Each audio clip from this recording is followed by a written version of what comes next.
Бисквиттері сізді таңғалдыратын, жасалу жолдары оңай, әрі көп затты қажет етпейтін ерекше рулет дайындаймыз. Видеоны көрместен бұрын каналға тіркеліп, лайк басуды ұмытпаңыздар. Бисквиттерін дайындаймыз.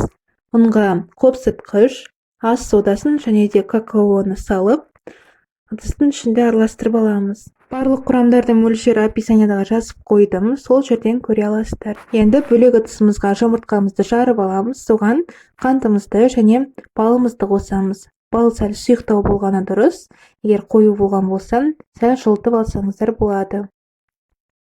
Енді аппақ болып көпіргенше араластырамыз.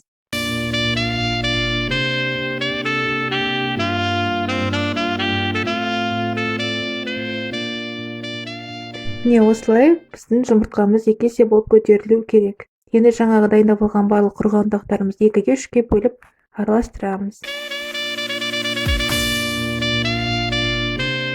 Енді дайын болған сұйық қамырымызды табамызға құйып, жан-жағына осылай түзулеп шығамыз. Қызып тұрған пеште 190 градуста 10 минут пісіріп аламыз. Бисквитіміз толықтай пісті. Енді тағы бір пергамент қағазын алып, оған теріс қаратамыз. Содан кейін астындағы бірінші пергамент қағазын алып тастаймыз. Бізге орауға ыңғайлы болу үшін осылай істеген дұрыс. Енді кремін дайындаймыз. Креміне жай ғана қаймақ қосатын боламын. Қаймақтың пайызы 20%. Оның үстіне ванильді қант және де қант ұнтағын қосамыз.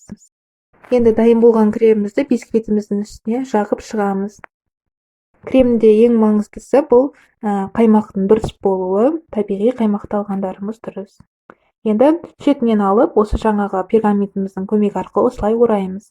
Рулетті орап болғаннан кейін, тағы да жаңағы пергаментпен ораймыз. Содан кейін кемінде тоңазытқышқа 1 сағатқа жібереміз.